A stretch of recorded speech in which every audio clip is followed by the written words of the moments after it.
Le président des États-Unis est attendu dans plusieurs villes d'un Kentucky meurtri et dévasté.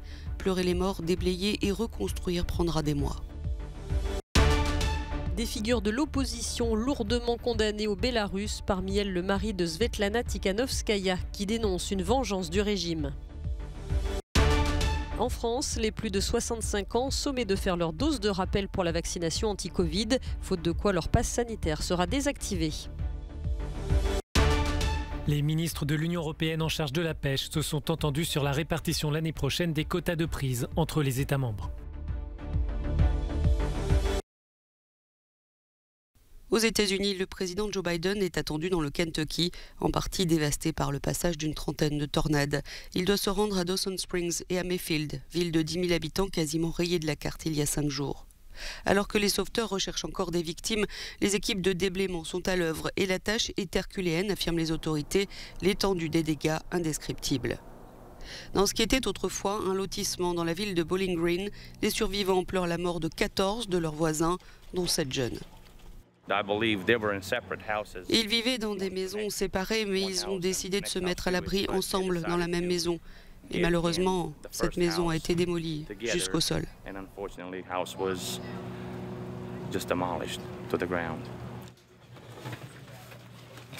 Les autorités ont prévenu les habitants du Kentucky qu'ils devaient se préparer à être privés d'électricité et même d'eau courante pendant un certain temps, alors que les températures descendent en ce moment en dessous de 0 la nuit.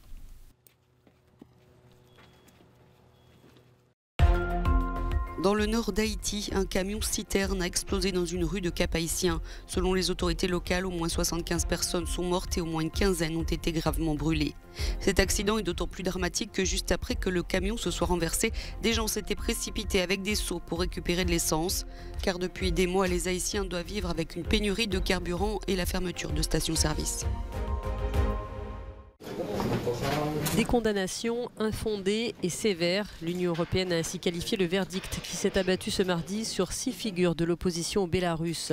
La peine maximale, 18 ans de prison, a été prononcée contre Sergueï Tikhanovski, le mari de la chef de file de l'opposition en exil, Svetlana Tikhanovskaya.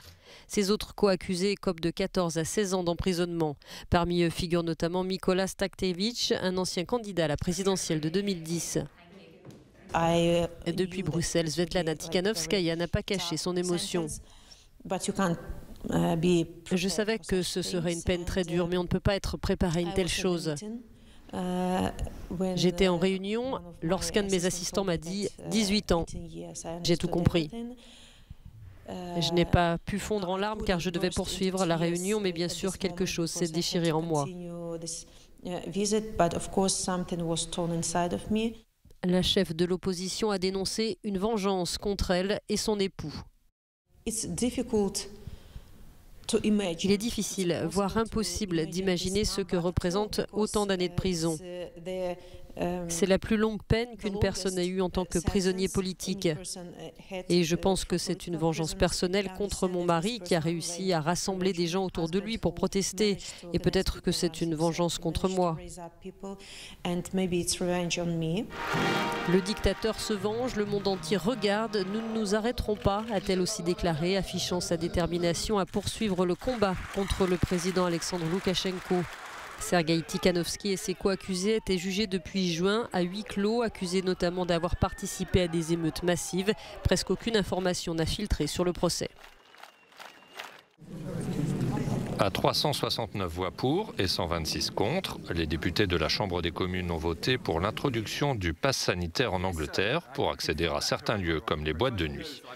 La mesure a suscité une grande contestation au sein du camp conservateur.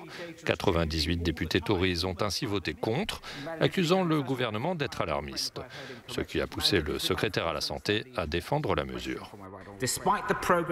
Malgré les progrès que nous avons réalisés, le NHS n'aura jamais un nombre illimité de lits, ni un nombre illimité de personnes pour s'occuper de tous ceux qui sont dans ces lits. Donc, si nous pensons que la capacité risque d'être dépassée, nous devons tout simplement intervenir. Parmi les autres propositions du plan B, présenté jeudi dernier par Boris Johnson, les députés ont validé le port du masque dans la plupart des espaces intérieurs, à l'exception des pubs et des restaurants. Enfin, les représentants ont approuvé à 358 voix le projet de rendre obligatoire la vaccination contre le Covid pour les travailleurs de première ligne du NHS, le système de santé publique en Angleterre. Alors que le variant Omicron se propage très rapidement dans le pays, le gouvernement entend accélérer la vaccination. Londres veut donc proposer une 3e dose de vaccin à tous les adultes d'ici fin décembre. Les Français de plus de 65 ans n'ayant pas effectué leur rappel de vaccin anti-Covid devraient voir leur passe sanitaire désactivé à compter de ce mercredi. Selon le gouvernement, quelques 400 000 personnes sont concernées. Cette mesure effective pour les plus âgés sera étendue à tous les Français à partir du 15 janvier prochain. De son côté, le ministre de la Santé, Olivier Véran, s'est dit confiant devant les députés. Je peux vous dire que nous ferons les 20 millions de rappels avant Noël et que nous serons en capacité de vacciner toutes celles et ceux qui doivent l'être en temps et en heure, probablement avec quelques jours d'avance, ce qui va nous permettre d'intensifier notre politique de rappel. Les dernières données s'agissant du variant Omicron montrent que si la vaccination 2 doses est peut-être un peu moins efficace, elle reste quand même très efficace, au moins 70% sur les cas graves d'après les dernières données, et qu'avec le rappel, c'est-à-dire la 3e dose, nous avons toutes les raisons d'espérer que les Français restent protégés dans la durée. Il y a urgence à avancer, nous sommes à vos côtés. La vaccination reste la principale arme du gouvernement alors que le nombre d'hospitalisations continue d'augmenter dans le pays. Par ailleurs, ce mercredi s'ouvre également une possible vaccination pour les enfants de 5 à 11 ans considérés comme à risque, soit ceux susceptibles de développer des formes graves de la maladie, soit ceux vivant dans l'entourage de personnes immunodéprimées.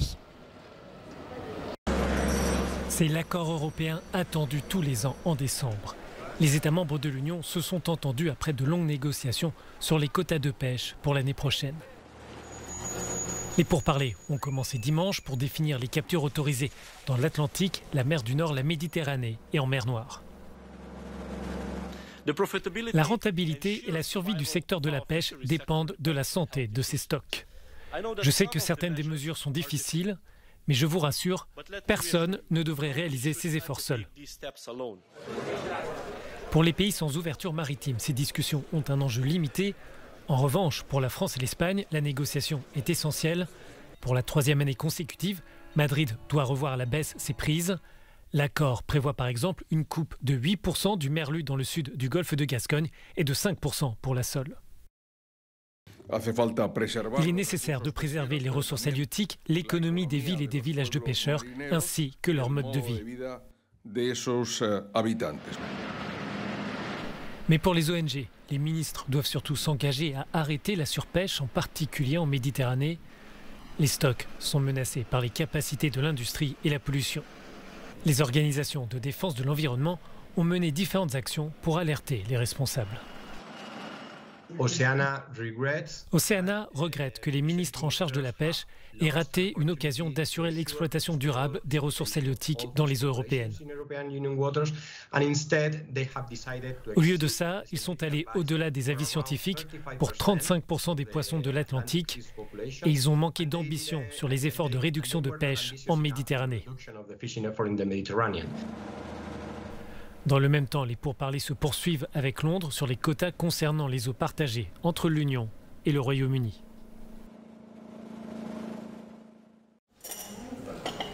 Pas de crème glacée ni de chantilly, pourtant c'est bien un véritable café liégeois que l'on peut déguster ici.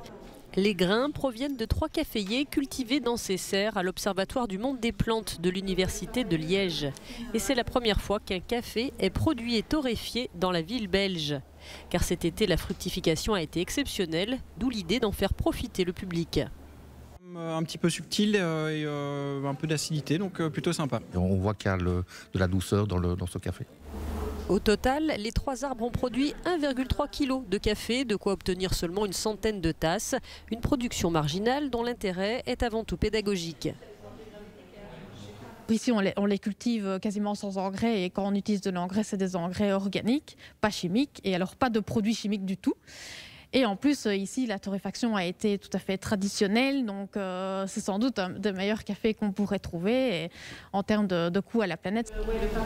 Seuls quelques rares privilégiés vont donc goûter à ce premier café 100% liégeois. Reste l'intérêt d'ouvrir le débat sur l'impact écologique de l'une des boissons les plus consommées au monde.